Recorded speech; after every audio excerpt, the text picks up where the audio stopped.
marathons or things that people called marathons, because one problem with the history is that the word marathon just tended to mean any long run. So some women went into the record books as having run a marathon, and in fact they hadn't run that distance, because it didn't occur to anybody that there was a particular set distance like that, except in the Olympic Games. I do the history stuff, and of course first came across Katherine as part of history. Yes, she is. Katherine, one of the iconic memories, the snapshot from the Boston Marathon, that crazed man that ran out in the street and tried to get you. Did he ever apologize? Well, you got to imagine, first of all, when you start a marathon, you're so happy, you know you've got a big distance ahead of you, you know it's going to hurt at some point, but basically you're happy to get underway. You got a long way to go, and we were laughing and joking when the press truck came by. But what we didn't realize is that the race officials were on the bus alongside, and the race director, a guy by the name of Jock Semple, who was very feisty and had a short fuse and was known for his temper, jumped off of this bus and went after me and attacked me in the race and tried to pull off my bib numbers because I was a girl in his race wearing bib numbers. And he thought this was a men's-only race and I was violating his territory. So I jumped away from him, and my coach screamed at him to leave me alone, but it was my big, burly boyfriend, not my present husband here, but my big burly boyfriend at the time, who was an ex-All-American football player. Yes. He threw a cross-body block into the official and sent the official out of the race. So what happened was it was a defining moment in my life, clearly. And the photograph from this incident was immediately flashed around the world and has become today, 50 years later, one of the most galvanizing photos in women's rights history. Interesting.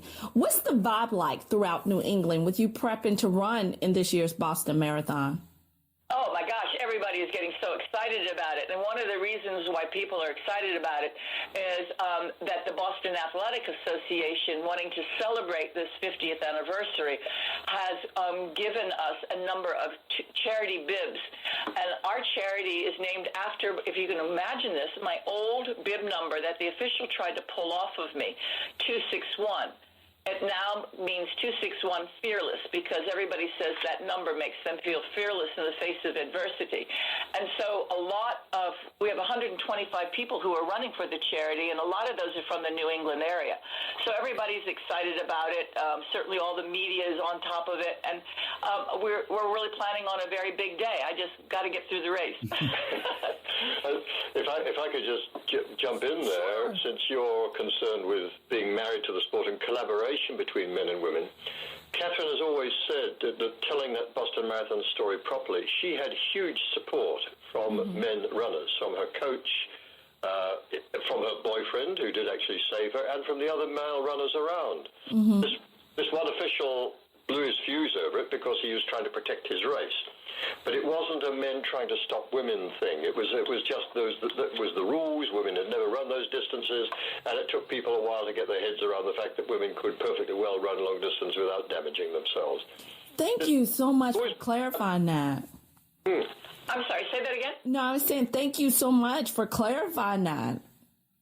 Yeah, and of course the thing Katherine explained, that it wasn't me, it was her boyfriend at the time. Tom, who did the bowling, but something that always delights me is when newspapers and media get mixed up, and if Katherine and I are speaking together or something like that, and I get introduced as the man who knocked Jock Semple over and knocked him out of the race. And since Tom was a 226-pound hammer thrower and footballer, and I'm a skinny marathon runner, I always swagger around a bit after that. That's great. Katherine, your display of courage not only led to the addition of the women's marathon in the 1984 Olympics, but it ultimately inspired the creation of 261 Fearless. Tell us about this great organization, and what does Fearless look like to you? Oh, that's a really great question. I was so inspired by the incident, believe it or not, negatively inspired, but really positive going forward. Creating women's opportunities, I knew, was the key thing, that they would participate if they only had the opportunity to believe in themselves, because running made me feel so empowered. So we created the foundation, 261 Fearless, which is really creating the community of fearless women around the world. Women who are fearless like us are reaching out to women who are fearful, And we're doing that with the communication through website and a very powerful network, but also direct touch with clubs. If you can set up a community club called the 261 Club in your community, and you reach out and get women to run together, talk together in a non-judgmental, safe environment, they're going to get their lives enhanced. And that's exactly what's happening. We're already in 10 countries, and the women who are running with me, and men, there are 7 intrepid men running with me in the Boston Marathon, are raising funds to proliferate these clubs and this education and getting it out there to women in their own cultures and in their own situations so that they can put one foot in front of the other and feel fearless and empowered. Wow. That's why it's called 261 Fearless. Love it. How can people, if they want to participate, if they want to donate, what's the web address, and how can people get involved with your organization? Yeah, I'd love you to read that. Just, 261fearless.org. It's all there, all the buttons. And I want to say, I think your story is amazing. And I'm encouraging a lot of wives in my area to take part in a 5K. It is just an honor to speak to you and to also understand that you're going to release your bestseller, Marathon Woman. So this book will now touch and inspire a new audience. How does that feel? Well, I'm excited about that because Marathon Woman, nobody thinks that running books are going to be bestsellers. And all of a sudden it caught on not because it's about running. It's not really about running. It's about overcoming the impossible and how we as people, especially women here, can do much more than we ever believe we can do. And the more you do, the more you can do. So when you're talking about doing this 5K, it's not just a little start small. A 5K is 3.1 miles. I mean, it's a distance, and just to run it straight through without walking or whatever, or just getting through it is a big accomplishment. Well, we thank you guys so much for joining us and just sharing your story, sharing so much important information, and congratulations on this golden anniversary of the Boston Marathon, and we wish you all the best, and especially with a 261 Fearless. This 50 years celebration is exactly that. It's 50 years of women emerging. My run on April 17th is going to be about that celebration. It's going to be about looking forward to the next 50 years, and it's going to be a salute to all the men and women out there who helped us get there. Not the least of which are the streets of Boston, where in 1967, an official tried to throw me out of the race, and now I'm being welcomed back with open arms. It's really fantastic. Thank you so much. Lovely talking to both of you. Thanks very much. All the best to Atlanta. In keeping in line with this past, present, and future theme, what was your favorite activity back in the day, like in gym class or at recess? Going old school now. Yeah, and anything dealing with outside and playing with a ball. I mean, I was not your typical girly girl where I did the gymnastics or jumping jacks or anything like that. I did more football, baseball, kickball. Kickball. Yeah. I loved kickball back in the day. That was one of my favorite recess activities. Yeah, that was good. And there's adult leagues all over nowadays. Oh, yeah. We're going to dive deeper down the road with your experiences in kickball. But for now, it's all about Go Kickball. This is the premier adult co-ed league, and their headquarters is right here in Atlanta. Yes, right in our backyard. Yep. And these are teams in a bunch of cities across 13 states. Yeah. They play at local parks and then chill at their favorite spot after the game. That's a cool hangout. Yeah, it's like activity and fun all in one. Well, we recently spoke with Senior Market Director for Go Kickball Atlanta, Lindsay Casson, and her colleague, Marketing Coordinator Katie O'Brien, and they broke down everything that's going on with Go Kickball this season.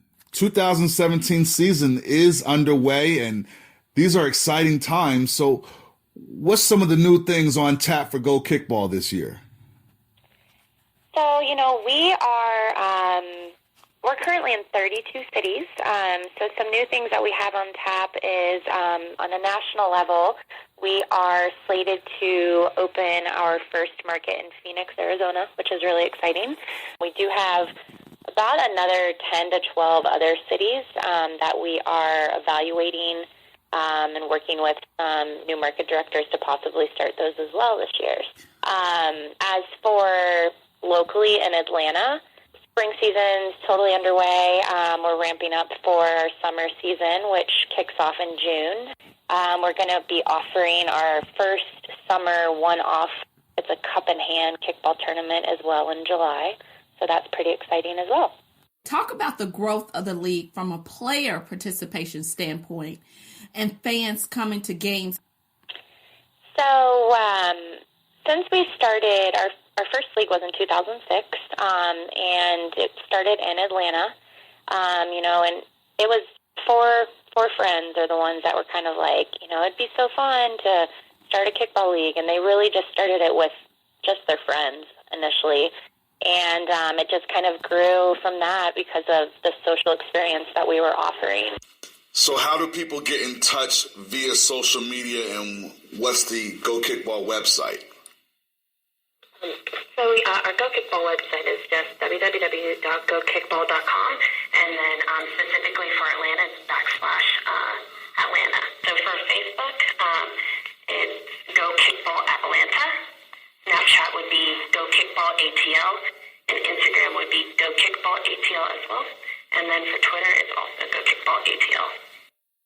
Okay, stats are great, but there's so much more than just the numbers to each story. For this, we go beyond the box score.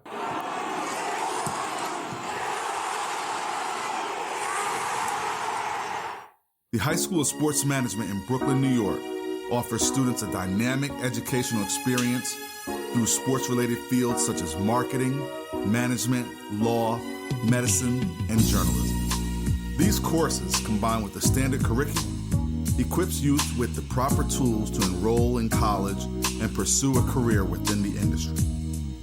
In addition to the first-rate learning, the High School of Sports Management takes pride in going beyond the box score with their annual Men's Day program. This year's topic, Dear Mama. Respect of women begins with our relationships with our mothers. On Thursday, April 20th, mentors will gather at the Lafayette Educational Complex Auditorium and Library. They'll share insight with students on manhood and how honoring mothers is a catalyst for a strong relationship in dating and marriage. We recently talked with some students and Assistant Principal Derek Cradle about the program and what it means to their lives. Dear Mama, please no one above you all appreciate. We live at the High School Sports Management, building this podcast with Married to the Game. With Rory Sharrock, we about to get it popping. We talking about Men's Day 2017. Talk about the origin of Men's Day program and how it's evolved over time. All right, so the origin of Men's Day is so we don't have a lot of women in our school, and they have an annual Women's Day, and we kind of felt that we needed our own day. It's a day that is for us to talk about problems, things we like, and just to look professional and just have fun. This year's theme is Ain't a Woman Alive Can Take My Mama's Place. Break down the focus and the subject matter of this enlightening discussion. And a woman alive that can take my mom's place basically means, like, in our lives, our mothers are so impactful, like, how they teach us how to treat females as we get older, as we get into our own relationships in life.